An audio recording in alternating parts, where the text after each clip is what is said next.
ce lieu que mon cœur chérit,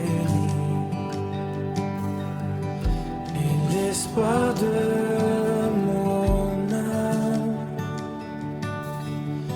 l'emblème de mon salut, cette croix à Golgotha. Comment pourrais-je expliquer ce grand amour pour moi, que Jésus fut crucifié pour me donner la vie.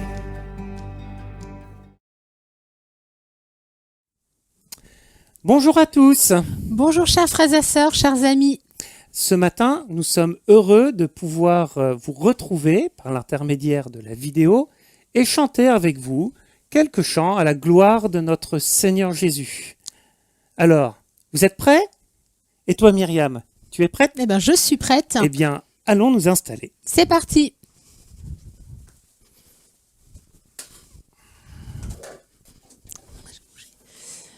Voilà, ce premier chant qui s'intitule « Toi qui disposes de toutes choses et nous les donnes chaque jour ». Voilà, on vous invite à chanter avec nous, à élever votre voix pour remercier le Seigneur parce que, oui, il a des bénédictions pour chacun d'entre nous et on veut le remercier pour toute sa grâce dans notre vie. Que le Seigneur vous bénisse.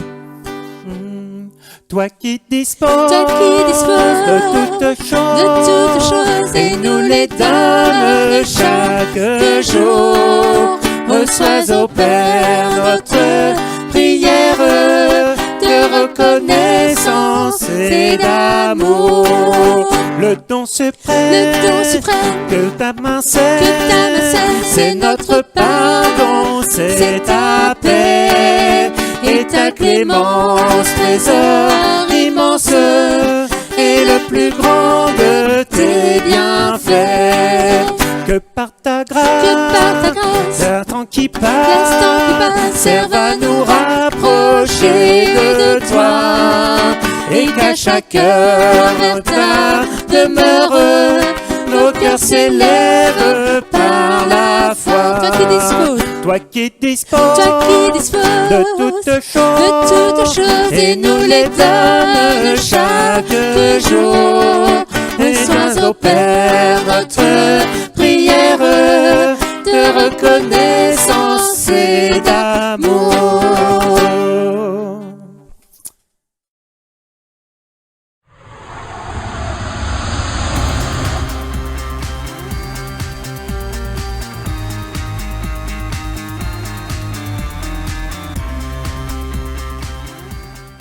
Chers frères et sœurs, chers amis, bienvenue à cette dernière rencontre vidéo du mois de novembre.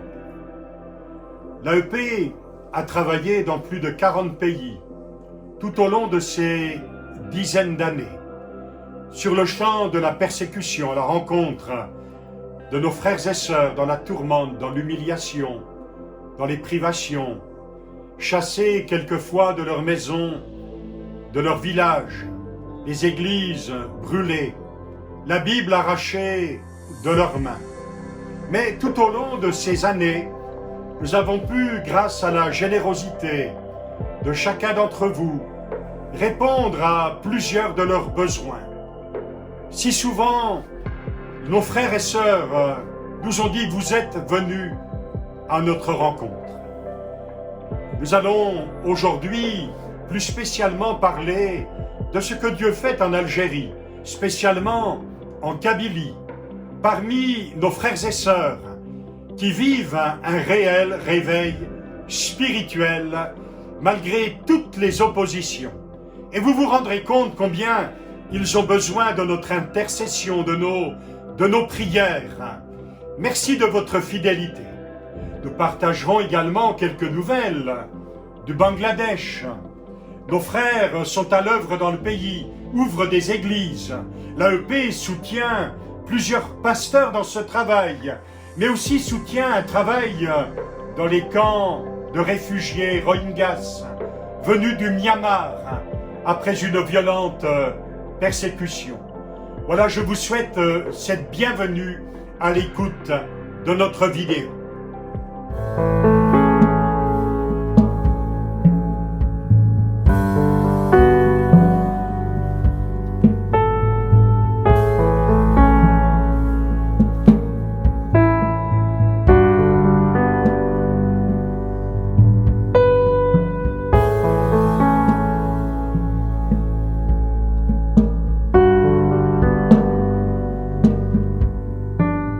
Chers amis, chers frères et sœurs, Azul Flaoun, salam alaikum, bonjour.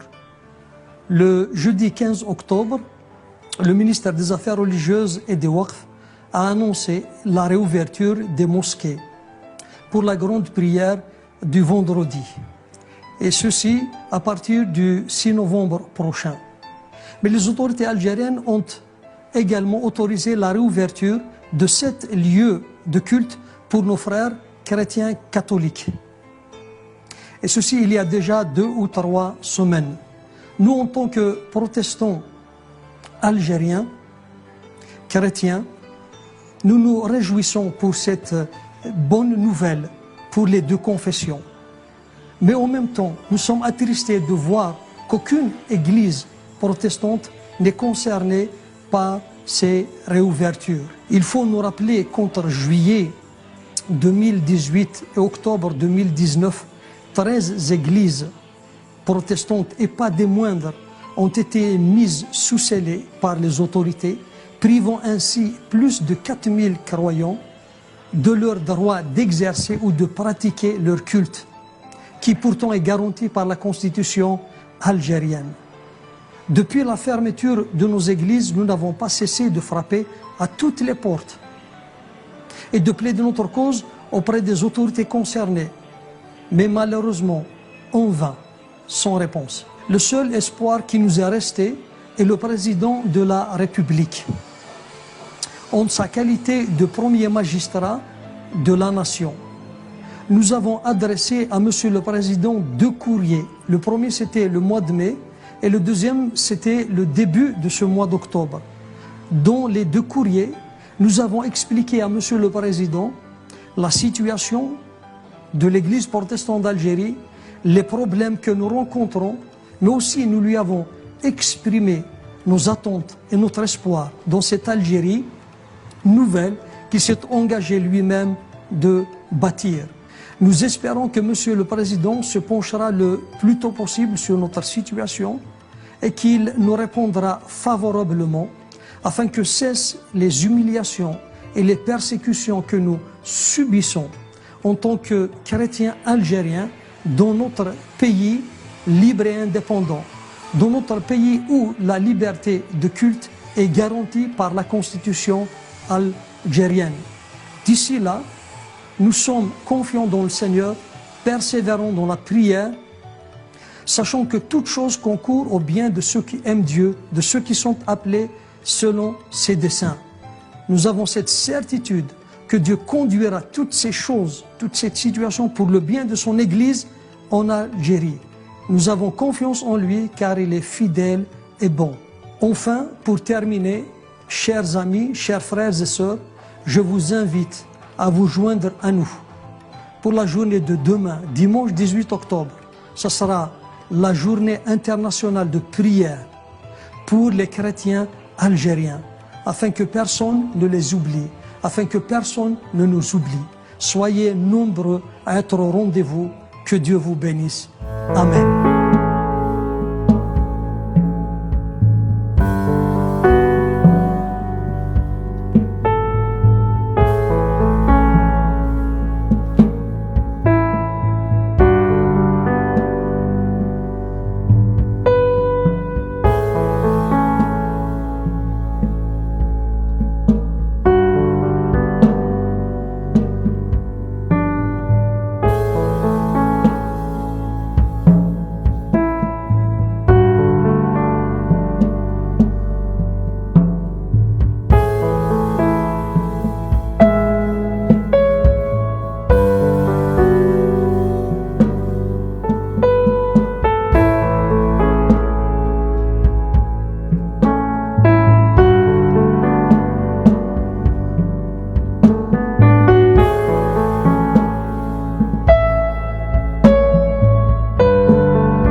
Tout au long de ce mois de novembre, nous avons partagé quelques nouvelles concernant l'Église persécutée.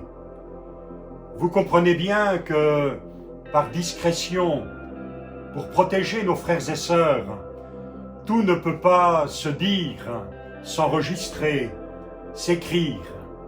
Néanmoins, nos prières, notre intercession touchent le Seigneur qui s'occupe de son Église.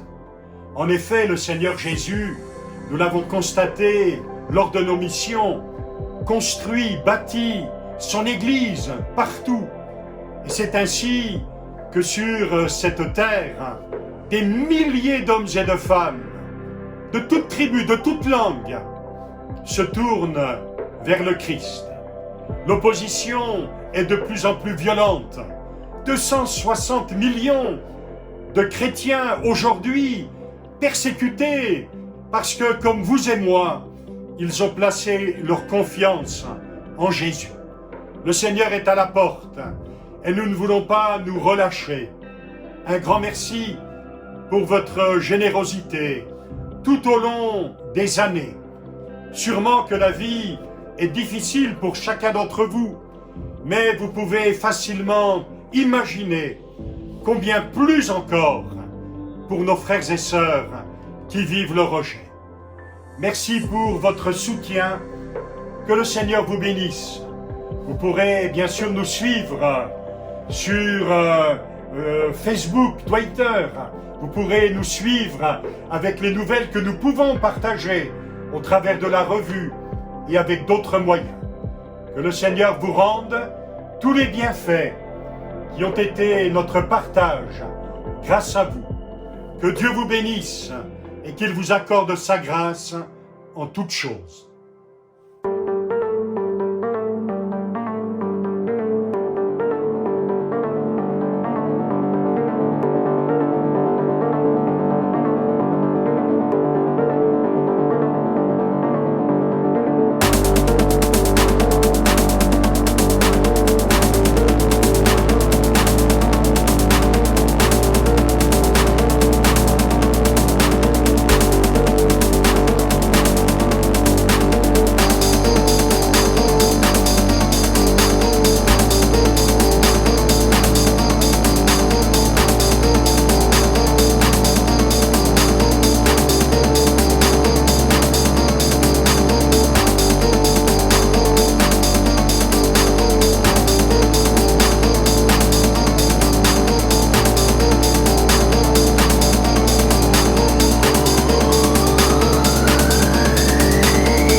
Jour après jour, je cherche ta face. Jour après jour, je vois ta grâce. Plus je me rapproche, plus j'aime louer ton nom.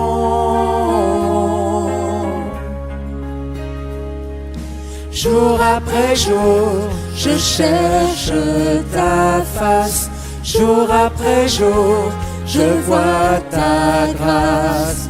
Plus je me rapproche, plus j'aime louer ton nom.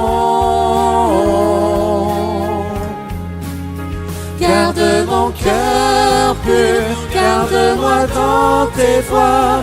Je te suivrai toujours. Seigneur, enseigne-moi ton humilité et à faire ta volonté.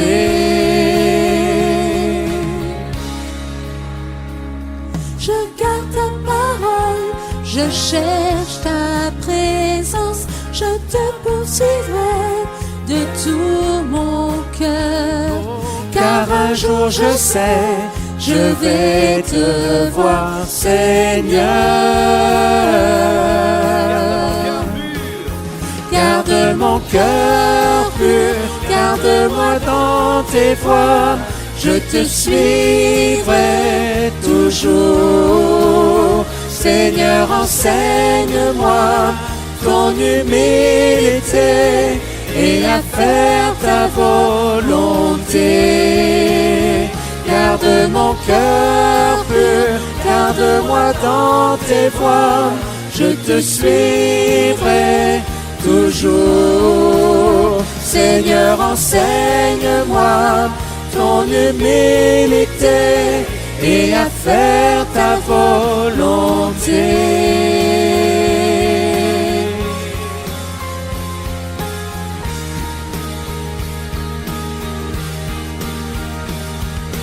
Jour après jour après jour,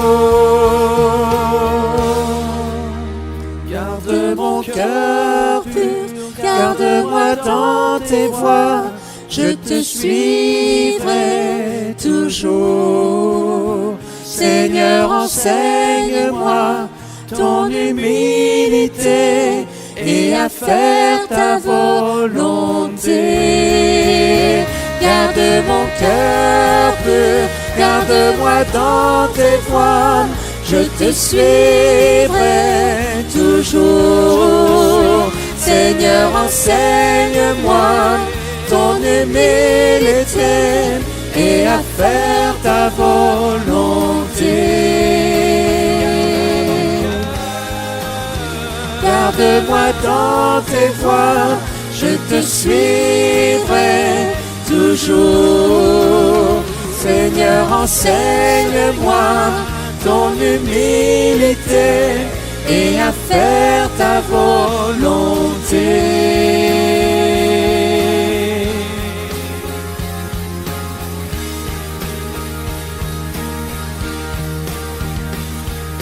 Jour après jour après jour,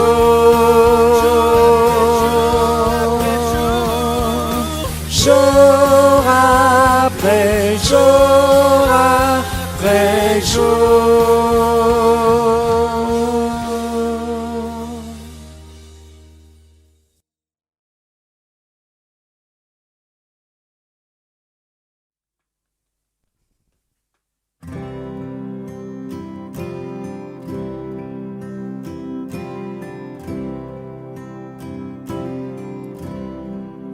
Devant le trône du Très-Haut, mon défenseur saura plaider. Cet avocat s'appelle amour, il intercède pour moi toujours.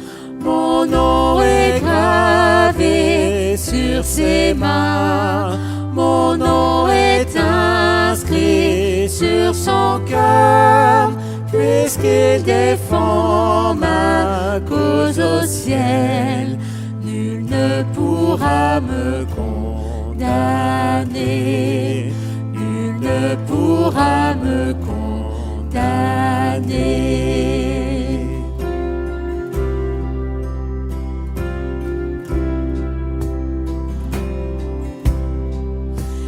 Quand Satan me fait douter, vient me tenter, m'accuser, je lève les yeux vers celui qui a donné pour moi sa vie.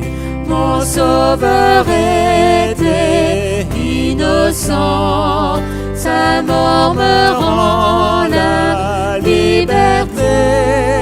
Oui, Dieu le juste est satisfait et il pardonne mon péché, et il pardonne mon péché.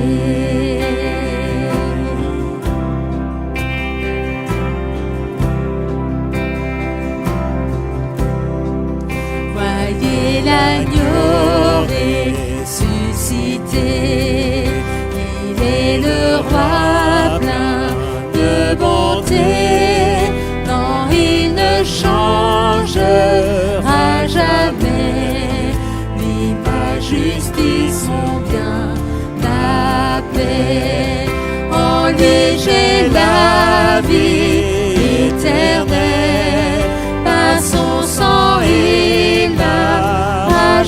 terre.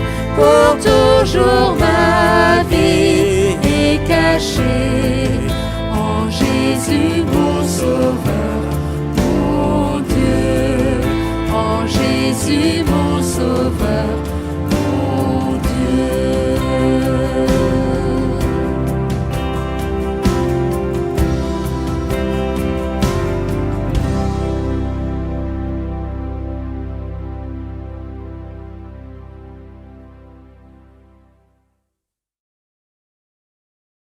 Voilà, bonjour frères et sœurs. Nous sommes heureux de nous retrouver ce matin pour partager ensemble la parole de Dieu. Nous bénissons le Seigneur pour tout ce qu'il a déjà accompli au travers des temps de partage dans la louange. Alors ce matin, bien-aimés frères et sœurs, je veux vous inviter à venir avec moi dans le texte de Philippiens au chapitre 1, du verset 1 à 11. C'est l'apôtre Paul qui parle ici. Il dit ceci: Paul et Timothée, serviteurs de Jésus-Christ, à tous les saints en Jésus-Christ qui sont à Philippe et aux évêques et aux diacres. Que la grâce et la paix vous soient données de la part de Dieu notre Père et du Seigneur Jésus-Christ. Je rends grâce à mon Dieu de tout le souvenir que je garde de vous, ne cessant dans toutes mes prières pour vous tous, de manifester ma joie au sujet de la part que vous prenez à l'Évangile depuis le premier jour jusqu'à maintenant. Je suis persuadé que celui qui a commencé en vous cette bonne œuvre la rendra parfaite pour le jour de Jésus-Christ. Il est juste que je pense ainsi de vous tous, parce que je vous porte dans mon cœur, soit dans mes liens, soit dans la défense et la confirmation de l'Évangile. Vous qui tous participez à la même grâce que moi, car Dieu m'est témoin que je vous chéris tous avec la tendresse de Jésus-Christ. Et ce que je demande dans mes prières, c'est que votre amour augmente de plus en plus en connaissance et en pleine intelligence pour le discernement des choses les meilleures, afin que vous soyez purs et irréprochables pour le jour de Christ, remplis du fruit de justice qui est par Jésus-Christ à la gloire et à la louange de Dieu. Nous allons prier. Seigneur, merci pour ce message. Nous disposons nos cœurs. Comme Samuel, nous disons ce matin, parle, tes serviteurs et tes servantes écoutent. Que la chair et le sang se taisent et que seul le Saint-Esprit encore, oui, parle. Seul le Saint-Esprit s'exprime encore dans le nom de Jésus. Que notre entendement spirituel s'ouvre. Que tu puisses, Seigneur, ce matin encore nous donner de l'intelligence afin de saisir les vérités spirituelles que tu désires nous communiquer ce matin dans le nom de Jésus-Christ. Amen. Voilà, ici l'apôtre Paul qui s'adresse, comme vous l'avez bien vu, s'adresse à des chrétiens, s'adresse à l'église. Il dit à tous les saints en Jésus-Christ qui sont à Philippe. Il s'adresse aux saints qui sont à Philippe, aux évêques et aux diacres. Il dit que la grâce et la paix vous soient données de la part de Dieu, notre Père et du Seigneur Jésus-Christ. L'apôtre Paul ici se réjouit de voir la grâce, de voir l'œuvre de Dieu au milieu de cette église, au milieu de ses frères et sœurs. Mais il va, après avoir exprimé sa joie, il va ici adresser une prière au Seigneur. Et la version en français courant dit ceci, le verset 9 à 10. « Voici ce que je demande à Dieu dans ma prière, que votre amour grandisse de plus en plus, qu'il soit enrichi de vraies connaissances et de compréhension parfaite, que vous soyez capables de discerner ce qui est bien, ainsi vous serez purs et irréprochables au jour de la venue du Christ. » Alléluia. J'ai souligné ici amour qui grandisse. Enrichi de vraies connaissances, compréhension parfaite, pure, irréprochable au jour de la venue du Christ. Bien-aimés frères et sœurs, s'il fallait donner un thème au message que je veux vous apporter, nous apporter ce matin, c'est prête et prêt pour le retour du Maître. La fin de toute chose est proche, comme dit la Bible. Le Maître est à la porte. Bientôt, très bientôt, nous allons voir le Seigneur, comme dit les paroles d'un cantique. Mais sommes-nous prêts à recevoir, ou sommes-nous prêts à recevoir, à voir le Maître revenir? Sommes-nous prêts à aller avec le Maître dans la gloire? Comme je le disais, dans le texte que nous venons de lire, il est question d'une prière. qu'adresse l'apôtre Paul à Dieu en faveur des saints qui sont à Philippe, aux diacres, aux évêques qui sont à Philippe. Et que demande-t-il?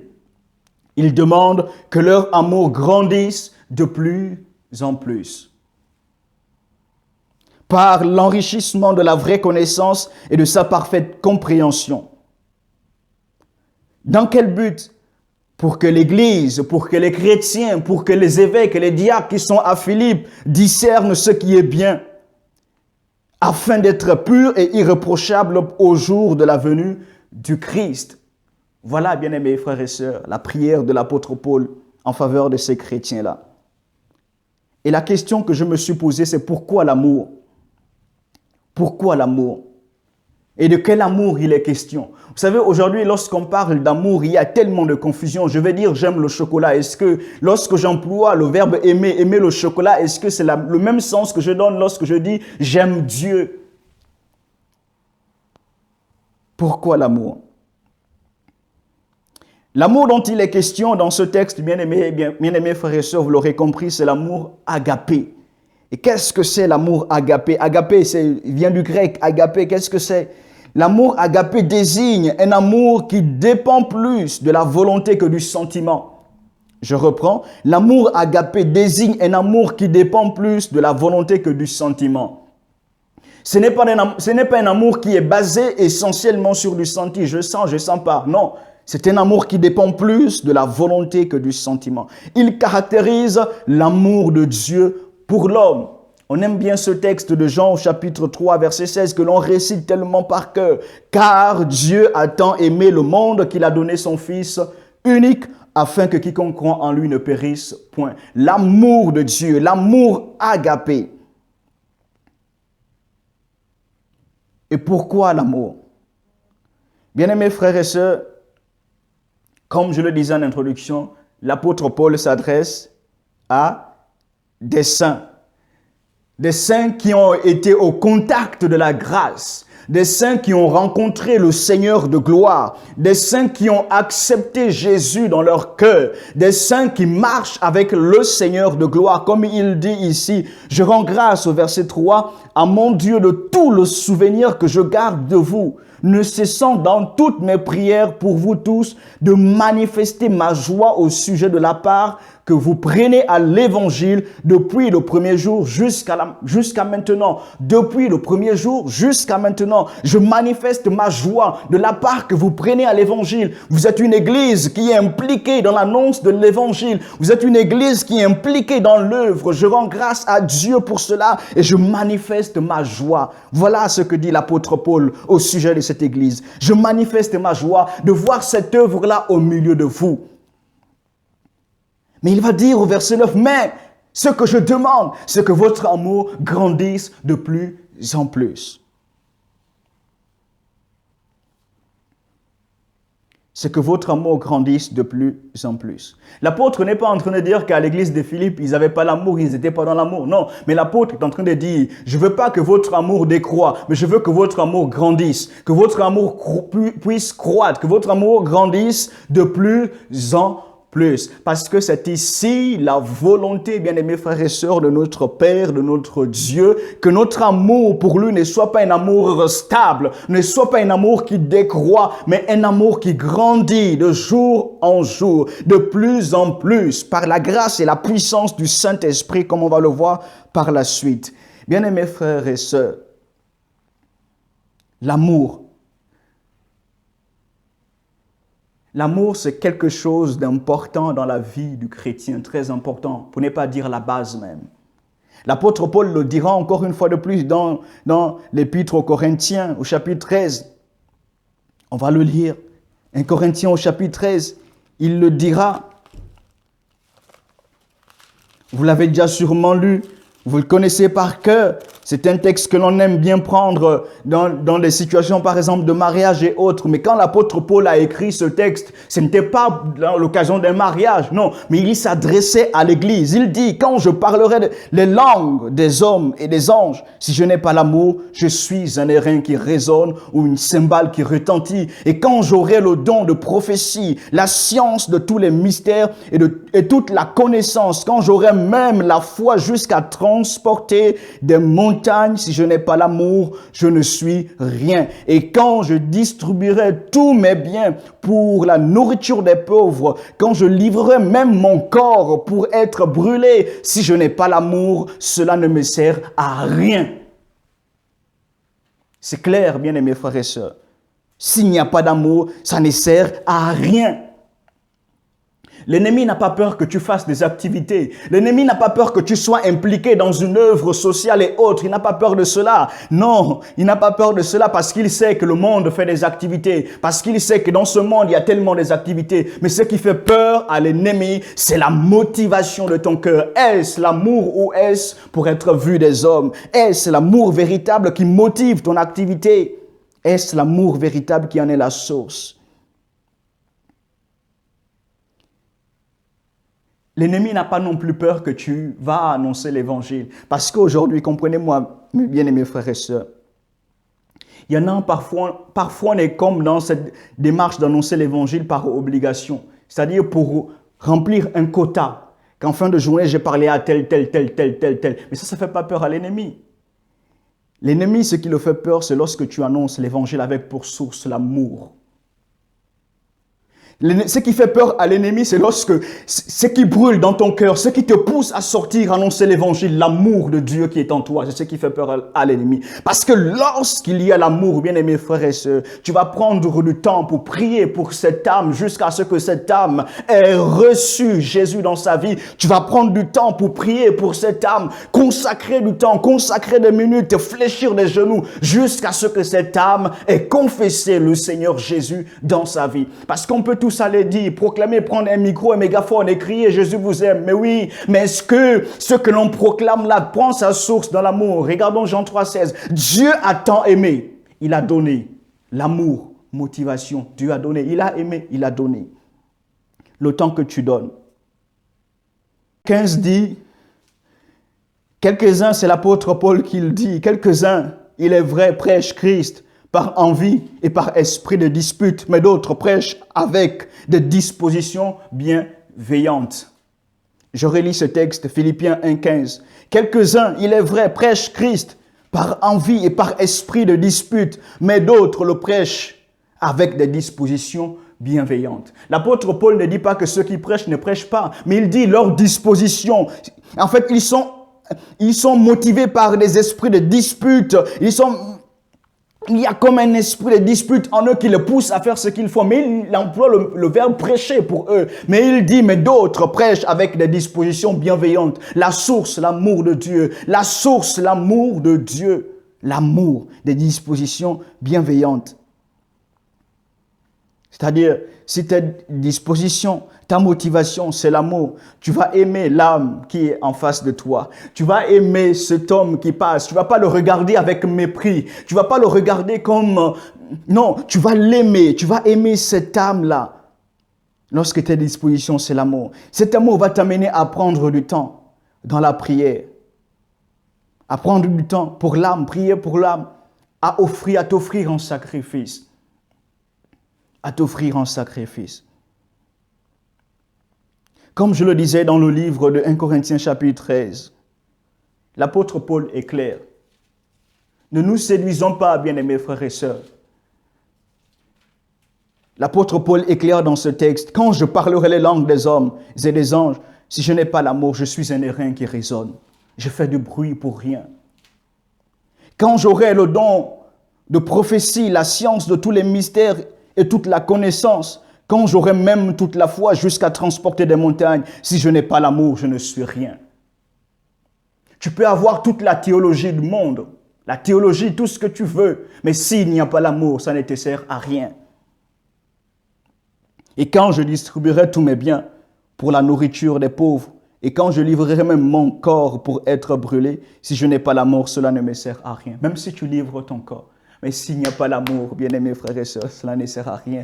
Pourquoi? Alléluia. Parce que l'apôtre Jean dit ceci, celui qui n'aime pas n'a pas connu Dieu. Dans 1 Jean 4, 7 à 8, celui qui n'aime pas n'a pas connu Dieu. En d'autres termes, s'il n'y a pas l'amour, il n'y a pas Dieu. Et si je fais tout cela et que Dieu n'est pas là, ça ne me sert à rien. Ce que tu fais prendra tout son sens lorsque l'amour de Dieu sera la source, lorsque Dieu sera là. Alors, comme dira l'apôtre, ton œuvre ne sera pas vaine.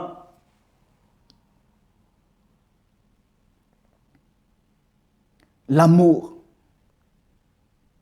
Ainsi, bien-aimés frères et sœurs, le diable, sachant cela, sachant que si tu es dans des activités que la source de ton activité ou la source de ce que tu fais, c'est pas l'amour, ça ne sert à rien. Sachant cela, qu'est-ce qu'il fait alors?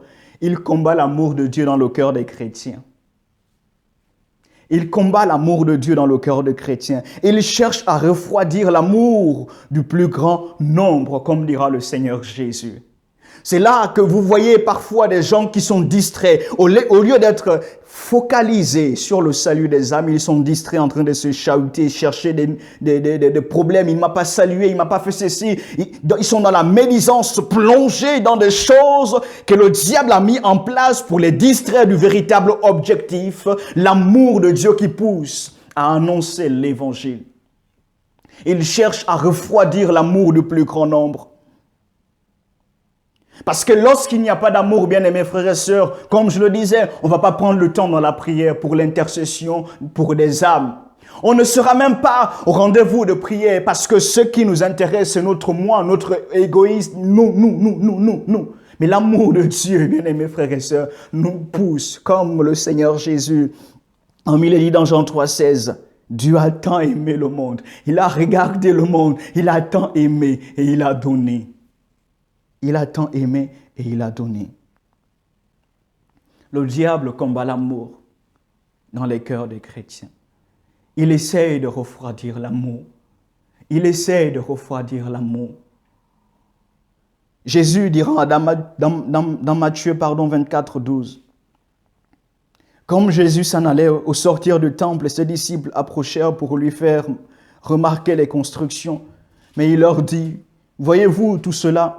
Je vous le dis en vérité, il ne restera pas ici pierre sur pierre qui ne soit renversée. Il s'assit sur la montagne des Oliviers et les disciples vinrent en particulier lui faire cette question. Dis-nous, quand cela arrivera-t-il et quel sera le signe de ton avènement et de la fin du monde? Jésus leur répondit, prenez garde que personne ne vous séduise, car plusieurs viendront sous mon nom disant, c'est moi qui suis le Christ, et ils séduiront beaucoup de gens. Vous entendrez parler de guerre et de bruit de guerre. Gardez-vous d'être troublés, car il faut que ces choses arrivent. Mais ce ne sera pas encore la fin. Une nation s'élèvera contre une nation, un royaume contre un royaume. Il y aura en divers lieux des famines et des tremblements de terre. Tout cela ne sera que le commencement des douleurs. Alors, on vous livrera au tourment et l'on vous fera mourir. Vous serez haïs de toutes les nations à cause de mon nom. Alors aussi plusieurs succomberont et ils se trahiront, se haïront les uns les autres. Plusieurs faux prophètes s'élèveront et ils séduiront beaucoup de gens. Et parce que l'iniquité se sera accrue, la charité du plus grand nombre se refroidira. Mais celui qui persévérera jusqu'à la fin sera sauvé. Cette bonne nouvelle du royaume sera prêchée dans le monde entier pour servir de témoignage à toutes les nations. Alors viendra la fin. La version second 21 dit, verset 12, « À cause de la progression du mal, l'amour du plus grand nombre se refroidira. Mais celui qui persévérera jusqu'à la fin sera sauvé. » Semeur dit, « Parce que le mal ne cessera de croître, l'amour du plus grand nombre se refroidira. Mais celui qui tiendra bon jusqu'au bout sera sauvé. » Celui qui tiendra bon dans l'amour sera sauvé. Celui qui tiendra, qui persévérera jusqu'au bout sera sauvé. Bien-aimés frères et sœurs, le diable cherche à refroidir l'amour des chrétiens. C'est ça son objectif, refroidir l'amour dans ton cœur. Parce que lorsqu'il n'y a plus d'amour, bien-aimés frères et sœurs, on est dans des pratiques religieuses. On n'est plus dans l'expression véritable de cet amour, de l'adoration qui vient du cœur. On est dans des pratiques religieuses. Alors il cherche par tous les moyens, par l'iniquité. Il fait des choses, il met en place des choses pour refroidir l'amour d'un grand nombre, pour refroidir l'amour. Comme nous l'avons vu, l'iniquité va s'accroître où? Dans les cœurs. Quand l'apôtre Paul parle de ces temps, de ces derniers temps, dans 2 Timothée au chapitre 3, il dit dans les derniers temps, on va lire ce texte. De Timothée au chapitre 3.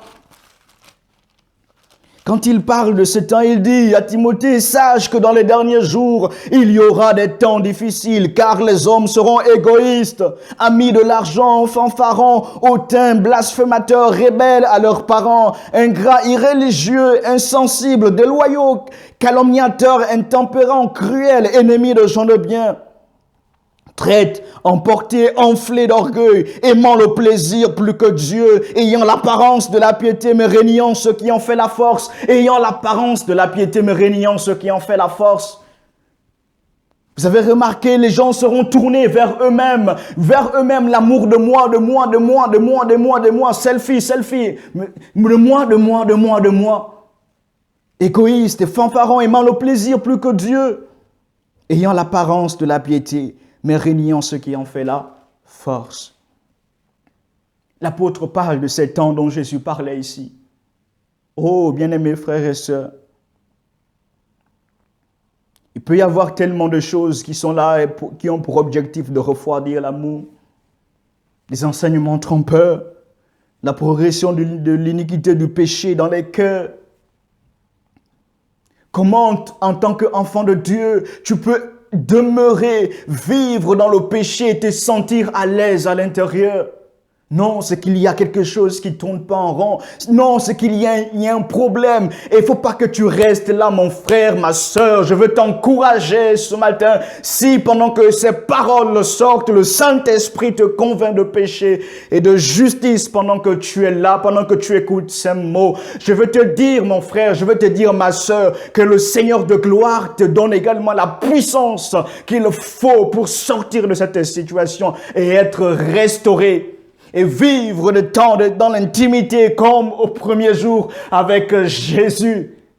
Je crois que c'est possible cela, bien-aimés frères et sœurs.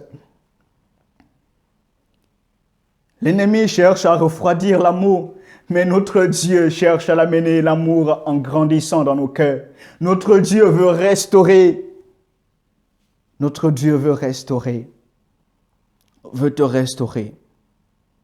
Veut nous restaurer. Veut, comme l'apôtre pouvait l'exprimer dans cet épître aux Philippiens, notre Dieu veut que notre amour grandisse de plus en plus. Alléluia. Vous avez déjà vu une réunion avec des amoureux, des gens qui sont remplis d'amour de Dieu? Ils n'ont pas de temps à la distraction. Mais aujourd'hui, bien-aimés frères et sœurs, tellement de distractions, tellement de choses qui sont là pour nous détourner de l'objectif, du but. Notre amour pour Dieu ne doit pas décroître, bien-aimé, mais croître. Normalement, je ne dois pas être au même stade que le jour que j'ai accepté Jésus dans mon cœur, dans ma vie. Mon amour doit grandir. Pourquoi? On va voir par la suite. Rappelons-nous, le plus grand des commandements, Jésus lui répondit, « Tu aimeras le Seigneur ton Dieu de tout ton cœur, de toute ton âme et de toute ta pensée. » Tu aimeras le Seigneur ton Dieu de tout ton cœur, de toute ton âme et de toute ta pensée. Le tout m'interpelle, bien-aimés frères et sœurs, dans ce texte. Le tout me parle de plénitude. Tout mon cœur pour toi, Jésus. Ce que je crois, c'est que nous sommes incapables d'aimer par nous-mêmes. Nous sommes incapables d'aimer.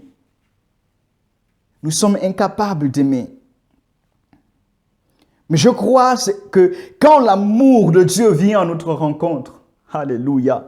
Quand l'amour de Dieu vient à notre rencontre, c'est alors qu'il se passe quelque chose de surnaturel en nous. Nous saisissons son amour comme en ce jour à la rencontre lorsque nous avons accepté Jésus à la croix. On nous a peut-être prêché Jean 3,16. Nous avons saisi l'amour de Dieu qui nous a touchés. On entend le plus souvent ces témoignages des bien-aimés qui disent, lorsqu'ils ont rencontré le Seigneur, ils ont été remplis d'un amour qu'ils ne pouvaient expliquer.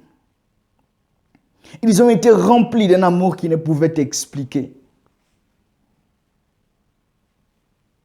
Romains 5,5 dit, « Or, l'espérance ne trompe point, parce que l'amour de Dieu est répandu dans nos cœurs par le Saint-Esprit qui nous a été donné. » Il nous est impossible d'aimer, nous les hommes.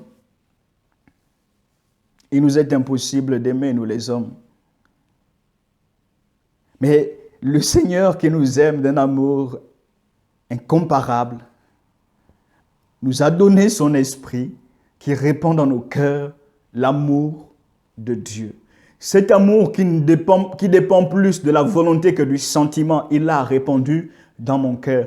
Ainsi, quand je marche et que je parle de l'amour, peut-être que j'ai du chocolat et que je dis j'aime le chocolat, ce n'est plus dans la même dimension que de l'amour que j'ai pour Dieu. L'amour que j'ai pour Dieu est bien plus grand. L'amour répandu par le Saint-Esprit. Le Saint-Esprit répand l'amour de Dieu dans nos cœurs. Alléluia, amen. Mais c'est de notre responsabilité de garder l'amour de Dieu. De garder cela dans notre cœur. Comment? Si c'est le Saint-Esprit qui répand cela dans mon cœur, et si je veux garder cet amour, je dois entretenir une communion de proximité et véritable avec celui qui répand l'amour.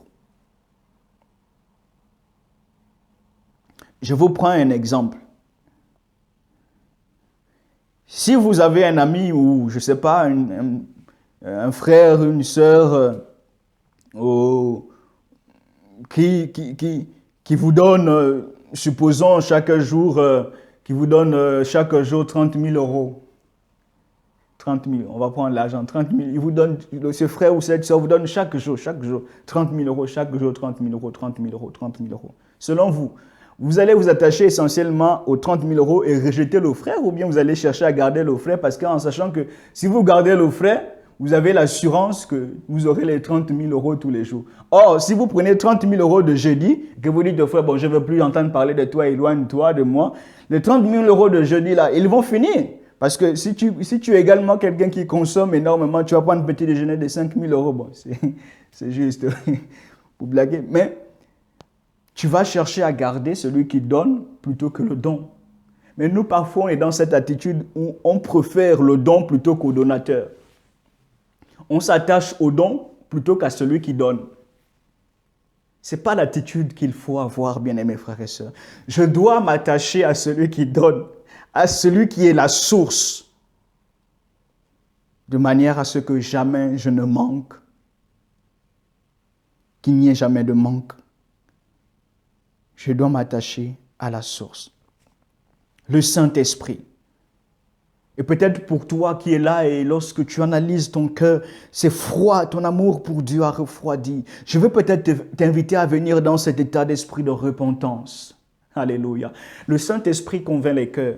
Il te parle même par rapport à une situation maintenant. Je veux t'inviter là où tu es. N'attends pas demain. Parce que moi, je crois que là, ce matin, pendant que tu écoutes ces paroles, le Seigneur est capable de manifester sa puissance dans ta vie. Alors fléchis tes genoux, demande pardon. Ou peut-être à d'autres, Dieu te donne le nom d'un frère, Dieu te donne le nom d'une sœur à qui tu dois appeler là et demander pardon. Parce qu'à force de rester dans le non-pardon, l'iniquité a pris place dans ton cœur, le péché a pris place, la désobéissance, la rébellion, l'orgueil a pris place dans ton cœur et ton amour s'est refroidi. Alors mon frère, ma sœur, lève-toi, appelle ce frère, demande pardon, répands-toi. Et laisse le Seigneur Saint-Esprit te restaurer tout à nouveau ce matin au nom de Jésus. Alléluia, je le crois, je suis convaincu, mon frère, que si tu pratiques, si tu obéis à ce que le Saint-Esprit te demande de faire maintenant, tu verras sa gloire se manifester. L'amour, c'est comme un feu qui doit être continuellement alimenté, nourri par des bûches pour qu'il devienne de plus en plus grand. Tu as l'amour, le Saint-Esprit a répandu. Tu dois entretenir les bûches, entretenir la communion avec le Saint-Esprit. Non, communion véritable, bien-aimés frères et sœurs, communion véritable avec le Saint-Esprit.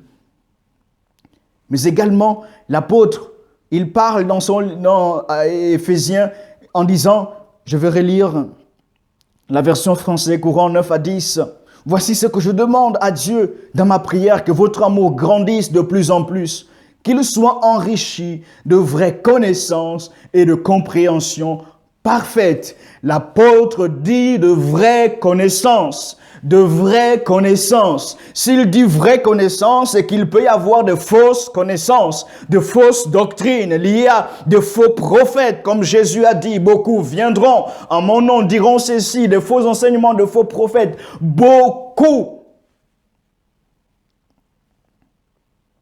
Ce qui fera grandir ton amour également, mon frère, ma sœur, c'est ce rapport à la vraie connaissance. Dans ce texte, lorsqu'on parle de connaissance, ça vient du grec epignosis. Connaissance précise et correcte. Connaissance précise et correcte. Je ne vous parle pas de connaissances intellectuelles. Je ne vous parle pas des choses que l'on proclame parfois sans comprendre la portée de cela. Parfois, on est dans des proclamations, on proclame des paroles, mais parfois, on ne les saisit pas. Parfois, on ne les saisit pas. Mais l'apôtre ici, il parle de connaissances précises et de compréhension précise. Ça va enrichir ton amour, mon frère, ma sœur. Ça va amener ton amour à grandir de plus en plus dans le nom de Jésus. Il dira dans Éphésiens 4, 9 à 16, « Or, que signifie les montées sinon qu'il est aussi descendu dans les régions inférieures de la terre? Celui qui est descendu, c'est le même qui est monté au-dessus de tous les cieux afin de remplir toutes choses. » Verset 11. « Et il a donné les uns comme apôtres, les autres comme prophètes, les autres comme évangélistes, les autres comme pasteurs et docteurs pour le perfectionnement des saints en vue de l'œuvre du ministère et de l'édification du corps de Christ, jusqu'à ce que nous soyons tous parvenus à l'unité de la foi et de la connaissance du Fils de Dieu, à l'état d'homme fait à la mesure de la stature parfaite de Christ, afin que nous ne soyons plus des enfants flottants et emportés à tout vent de doctrine par la tromperie des hommes, par leur ruse, dans des moyens de séduction, mais que professant la vérité dans la charité, nous croissions à tous égards en celui qui est le chef, Christ. C'est de lui et grâce à tous les liens de son assistance que tout le corps, bien coordonné, formant un solide assemblage, tire son accroissement selon la force qui convient à chacune des parties et s'édifie lui-même dans la charité. Il y a beaucoup de choses dans ce texte, mais j'ai noté qu'il a donné des ministères, prophètes, évangélistes, docteurs, pasteurs, pour l'édification, pour le perfectionnement des saints en vue de l'œuvre du ministère et de l'édification du corps de Christ. Vraie connaissance précise, jusqu'à ce que nous soyons parvenus à cette connaissance, la connaissance du Fils de Dieu à l'état d'homme fait à la mesure de la stature parfaite de Christ. De vraies connaissances, afin qu'ils aient le cœur rempli de consolation, qu'ils soient unis dans la charité, enrichis d'une pleine intelligence pour connaître le mystère de Dieu, savoir Christ. C'est l'apôtre qui le dit dans Colossiens 2, 2.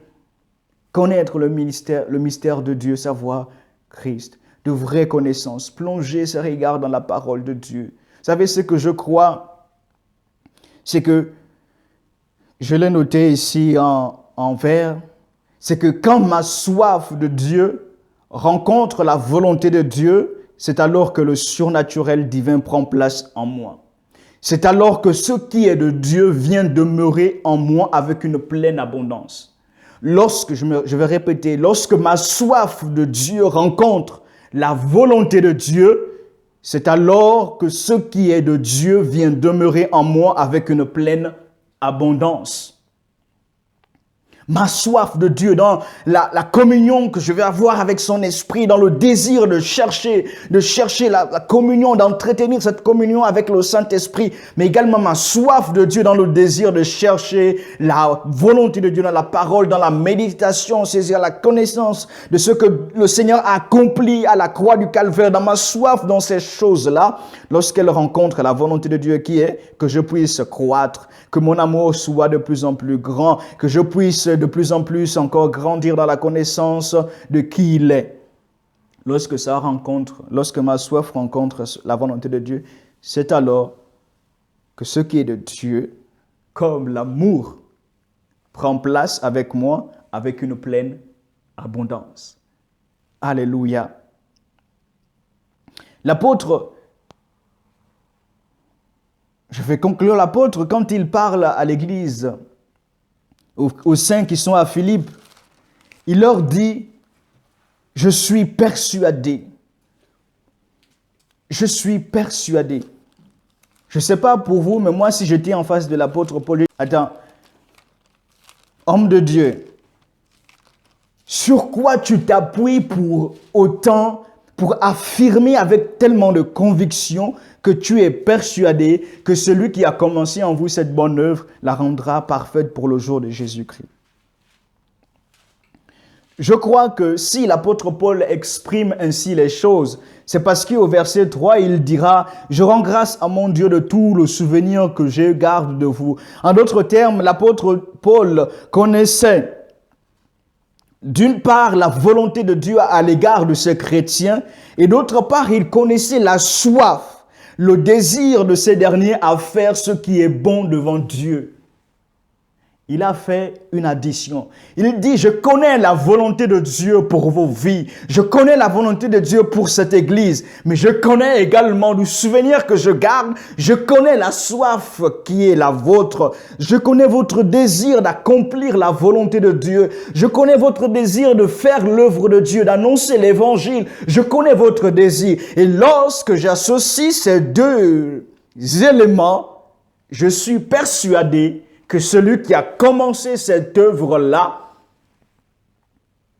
en vous, celui qui a commencé en vous cette bonne œuvre, la rendra parfaite pour le jour de Jésus-Christ. Celui qui a commencé cette belle œuvre en vous, la rendra parfaite pour le jour de Jésus-Christ. Que votre amour grandisse de plus en plus. Que votre amour grandisse de plus en plus, bien-aimés frères et sœurs. Dieu veut que ton amour grandisse. Mais est-ce que toi, tu le veux?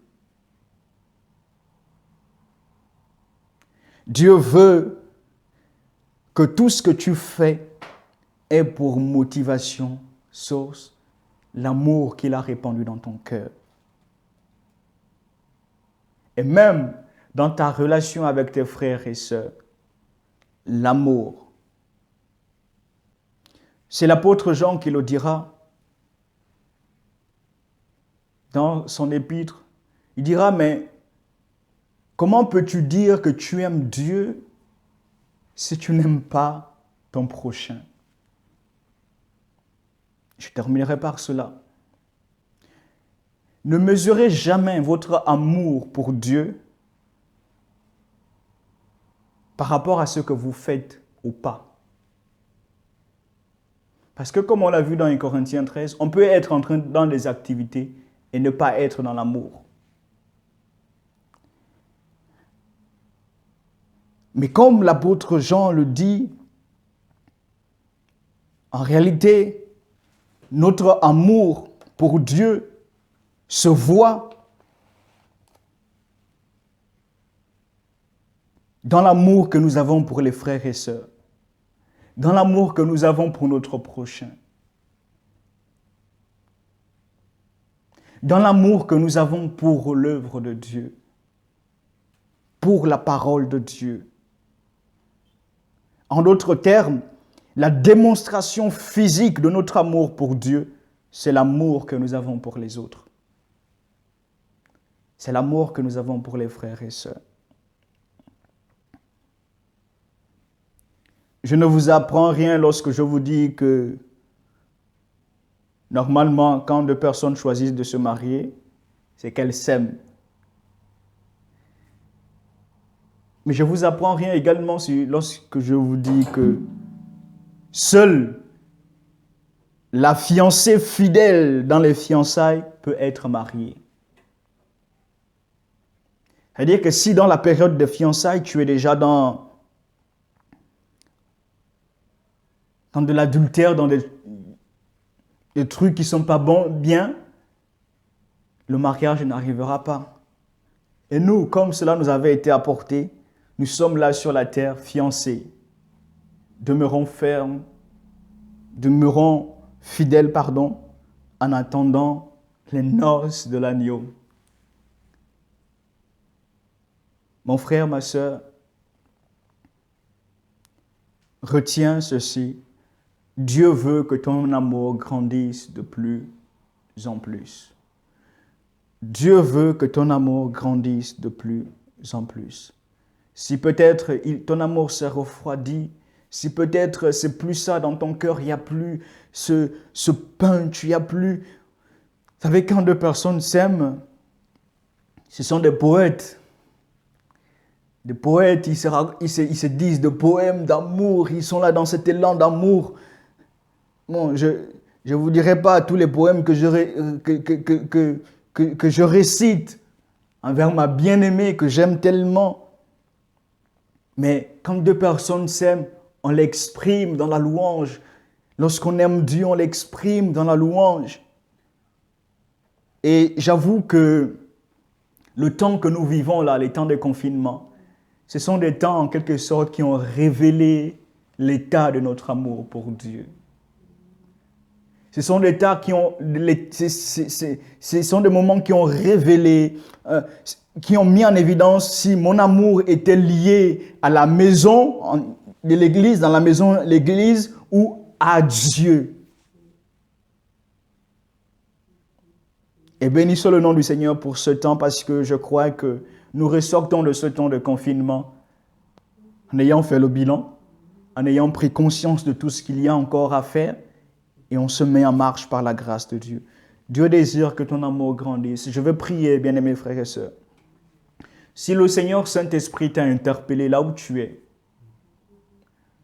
je veux que tu te lèves, que tu mets ta main sur ton cœur avec la foi, que tu te lèves là où tu es et nous allons prier. Vous savez, le Dieu de la Bible, le Dieu que nous prêchons, le Dieu que nous annonçons, le Dieu que nous prions est un Dieu puissant. Il est tellement puissant que sa puissance dépasse l'entendement des hommes que nous sommes. Il est puissant, il est capable de ramener à la vie ce qui est mort. Il est capable de restaurer ce matin. Tu peux sortir de ce culte restauré, renouvelé, fortifié, boosté tu peux sortir de ce culte vraiment renouvelé. Je le crois, j'en suis convaincu. Mais il faut que tu mettes ta foi, il faut que tu crois dans le nom de Jésus. Et il faut également que tu obéisses à ce que le Saint-Esprit t'a demandé de faire, de demander pardon, de te réconcilier, de pardonner. Nous allons prier. Alléluia. Lève-toi et mets ta main sur ton cœur. Je crois au nom de Jésus en la puissance. Oh, alléluia de notre Dieu. Seigneur, je bénis ton nom parce que toi, tu envoies ta parole ce matin et ta parole guérit les cœurs dans le nom de Jésus. Ta parole restaure ce matin dans le nom de Jésus. Je suis convaincu que dans ta parole, il y a la puissance qu'il le faut, la puissance nécessaire pour manifester ta gloire et ta volonté dans les cœurs, dans les vies. Tu vois ces bien-aimés, Seigneur mon Dieu, mon roi, qui se tiennent debout maintenant, dans leur demeure, dans leur salon, dans leur chambre, dans leur cuisine. Seigneur, je prie dans le nom de Jésus que tu manifestes ta puissance, que tu restaures, que tu relèves dans le nom de Jésus-Christ de Nazareth. Oh oui, Seigneur mon Dieu, mon roi, merci pour ce que tu as accompli.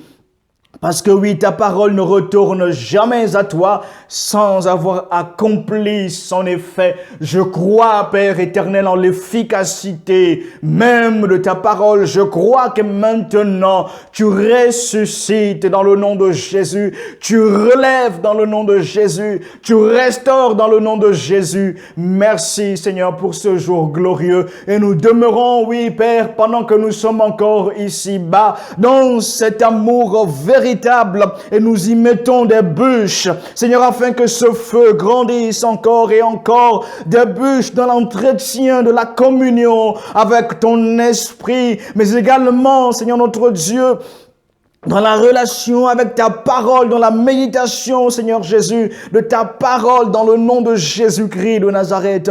Et nous fermons nos oreilles, Seigneur Jésus, à tous ces faux messages, à tous ces faux enseignements qui ne viennent pas de toi. Et nous saisissons, nous serrons ta parole dans nos cœurs, la parole vivante et permanente de Dieu, dans le nom de Jésus-Christ de Nazareth. Sois exalté, Papa, sois glorifié pour ce que tu as accompli. Tu bénis, Seigneur notre Dieu, chacune des vies. Père, tu manifestes ta gloire dans le nom de Jésus. Alléluia. Merci, Seigneur. Amen. Croyez que Dieu a manifesté sa grâce, sa puissance. Et que votre amour, si il s'était peut-être comme refroidi, croyez que ce matin, le Seigneur Saint-Esprit vous restaure. Croyez ce matin que le Seigneur Saint-Esprit vous renouvelle. Soyez pleinement bénis dans le nom de Jésus, notre Seigneur. Amen.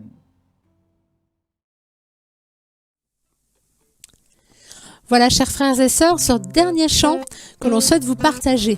Soutien de mon âme, soutien de mon cœur. On n'est jamais seul, frères et sœurs, parce que on sait que Jésus est avec nous chaque jour. Il nous l'a dit, il nous l'a promis. Voilà, on vous transmet vraiment ces paroles. Elles m'ont fait du bien, qu'elles soient aussi les vôtres, chers frères et sœurs, que vous puissiez le vivre.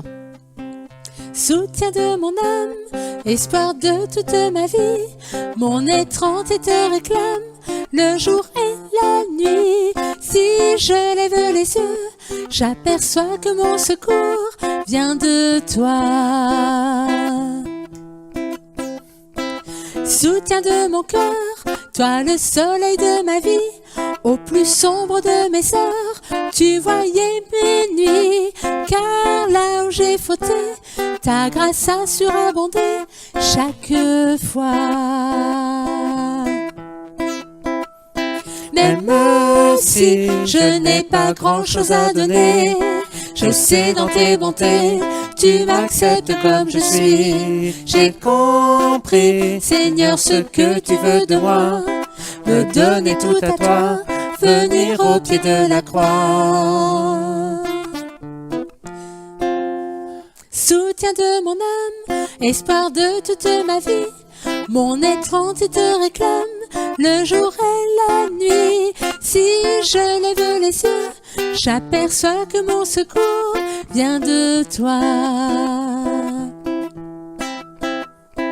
Soutien de mon cœur, toi le soleil de ma vie, au plus sombre de mes heures, tu voyais mes nuits, car là où j'ai fauté, ta grâce a surabondé chaque fois.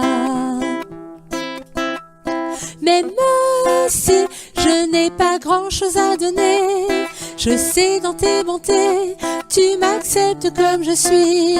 J'ai compris, Seigneur, ce que tu veux de moi, me donner tout à toi, venir au pied de la croix. À bientôt. À bientôt. Au plaisir de vous retrouver. Au revoir.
afin de te connaître. Tout ce que je possède est pour moi sans valeur, car j'ai mesuré le prix et la croix seule me suffit.